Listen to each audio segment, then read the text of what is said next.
ሰላም እንዴት ናችሁ? ደህና ናችሁ ወይ? የቻናሌ ተከታታዮቼ ቤተሰቦቼ በያላችሁበት ሰላማችሁ ይብዛል። ለቤቴ አዲስ የሆናችሁ የደውል ምልክቱን በመጫን ቤተሰብ ይሁኑን ለማለት እወዳለሁ። እንግዲህ ያው ክፍል 85 እንደተለቀቀው እንዳየነው ማለት ነው ሐረግ ድራማ። በነገራችን ላይ ሐረግ ድራማ በመጀመሪያ ናቱ የተዋወቃትን አዲሷን ልጅ ልክ እንደተዋወቃት ወይንም ደግሞ ከመተዋወቁ በፊት የሆነ ሰዓት ብቻውን ስልክ እያወራ ነበረ እና በምክንያት ነው የሆነ ነገር ሊያደርግ ፈልጎ ነው ልጅቷን እየቀረባት የሚለው ግምቴ ልክ ሆኗል ማለት ነው። ምክንያቱም እንግዲህ ናቱ ዋሽቶ አያውቅም። በትክክለኛ ጸባዩ ካወቅ ነው ለሴት ልጅ ክብር እጅግ በጣም የሚጨንቅ ነው። ያው ቤዛ እንኳን ስንት ነገር አድርገው ማለት ነው ለእሷ እንኳን የሆነ ቅንጣት ያክል ክፋት ነገር ተመኝቶላት አያውቅም፣ እውነት ለመናገር ማለት ነው። ስለዚህ እናቱ ጫካ ውስጥ ገብቶ ልጅቷን ልክ ከያዟት ሰዎች እንድትወጣ እያደረጋት በራሱ ሴራ ነው፣ ራሱ ባደረገው ነገር ነው ማለት ነው። ይህን ነገር የተጠቀሙበት አማራጭ ነገር ስለወሰዱበት እንጂ ልክ እንደ ያፌት ሰዎች ልጅቷን አስረው እንደፈለጉ ከሚያደርጉት አንዱ አይደለም ማለት ነው። ግን ደግሞ ያፌትና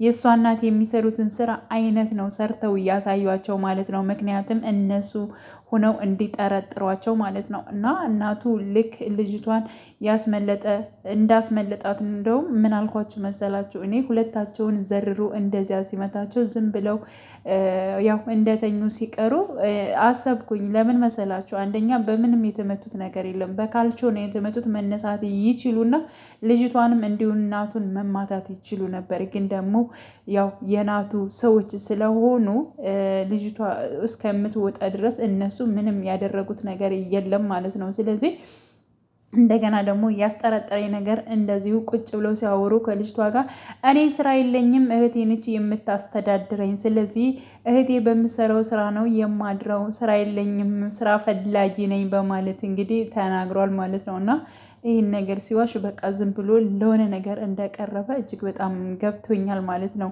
እንዲሁም እንግዲህ ቢንያምን ከዚህ ውስጥ ማስገባት አልፈለገም። በፊትም ጀምሮ ምንድን ነው ያንተ ጸባይ ተቀይሯል፣ እኔ የማላቀው ነገር ምንድን ነው የጀመርከው በማለት እንግዲህ ቢኒ ደጋግሞ እናቱን ጠይቆት ነበረ።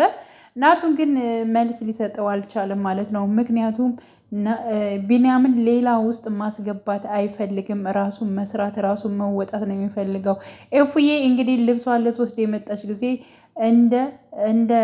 እንደ ያፌት ጠንካራ ወንድ ነው የምፈልገው፣ ለእኔ የሚቋቋምልኝ ለእኔ የሚቆምልኝ እንጂ ፈሪ ወንድ አልፈልግም፣ ስለዚህ ወንድ ሁን ብላ እንግዲህ ነግረው ሄዳለች ማለት ነው። ከዛ በኋላ ነው ናቱ እየተቀየረው ማለት ነው። ስለዚህ እናቱ ከፖሊሶች ጋር አብሮ እየሰራ ይገኛል አሁን ላይ ማለት ነው።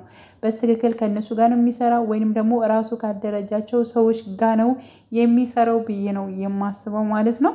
እና ናቱ እንደዚህ በማድረጉ እጅግ በጣም አሪፍ ነው ብዬ ነው የማስበው።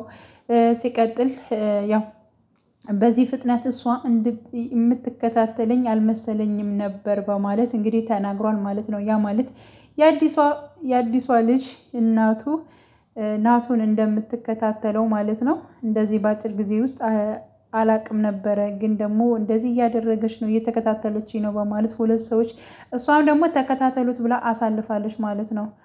እና የት እንደሚገባ የት እንደሚወጣ ምን እንደሚሰራ ያለውን ነገር ስለሱ መረጃ እፈልጋለሁ፣ ከዚህ በኋላ እንድትከታተሉት እፈልጋለሁ በማለት እንግዲህ ሀሳብ አስተላልፋ ነበረ። እሷን ባስተላለፈችው ሀሳብ እናቱን የሚከታተሉት ሰዎች ተቀጥረዋል ማለት ነው። እንዲሁም ገኒና ቢኒ ገኒ ከምትሸጥበት ጉሊት ላይ ማለት ነው ወደዚያ እየሄደ ነበር እናቱ። ግን ደግሞ ሰዎቹ እየተከተሉ ስላየ ለነሱም ለነገኒም ለነቢኒም ሌላ ጦስ ነው ይዤባቸው መመጠው፣ ስለዚህ ባላየ ዘወር ብል ይሻላል በማለት እንግዲህ ገኒም አይተው ስለነበር ዘወር ብሏል ካጠገም ማለት ነው። ግን ደግሞ ገኒ እጅግ በጣም ከፍቷታል። እያየን ለምንድን ነው ዘወር የሚለው የሆነ ነገር ሆኖ ይሆናል በማለት እንግዲህ አስባለች ማለት ነው። ቢኒም ደውሎለት ነበረ። ብቻ ግን የሆነ ነገር ጀምሬያለሁኝ አሁን ላይ ግን ልነግርህ አልችልም። ስለዚህ ወደ እናንተ ያልመጣሁት ለእናንተ ደህንነት ስል ነው እና ትንሽ ታገሰኝና እነግርሃለሁ። አንተን እዚህ ውስጥ ማስገባት ስላልፈለኩ ነው ቢኒ ተረዳኝ በማለት እንግዲህ ለቢኒም አስረድቶታል ማለት ነው። ሌላው እንግዲህ ያፌት ነው። ያፌት እሱን ያየችውን ልጅ እንግዲህ ያው ህይወቷ እንዲያልፍ አድርጓል ማለት ነው። ያፌት ግፍ ግን ማለት ነው በጣም በስቷል፣ በጣም ማለት ነው። እንደዚህ የሆነ ክፋት እየሰራ መኖሩን ቀጥሎታል ግን